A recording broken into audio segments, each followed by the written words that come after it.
ಕಾಡು ಮಲ್ಲೇಶನೇ ಒಮ್ಮೆ ತಾಯ ಬೇಡಿದ ಬಿಲ್ವಪತ್ರೆಯ ಮರವ ಬೆಳೆಸು ಎಂದು ಬಯಸಿದ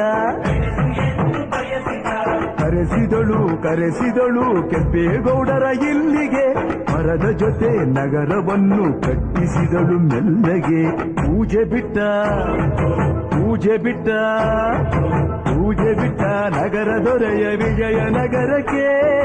ರವಾನಿಸಿ ಹಾಕಿಸಿದಳು ಸೆರೆಯ ವಾಸಕ್ಕೆ ಪುಟ್ಟ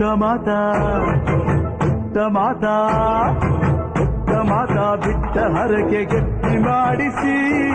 2 ವರುಷ ಅಳಿಸಿ ನಗಿಸಿ ತಂದು ಮನ್ನಿಸಿ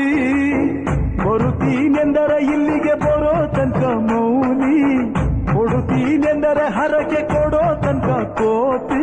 ಆಡಿದ ಮಾತನ್ನು ಮೀರಿದಿರೋ ಭಕ್ತರ ಇವಳಿಗೆ ಇಷ್ಟ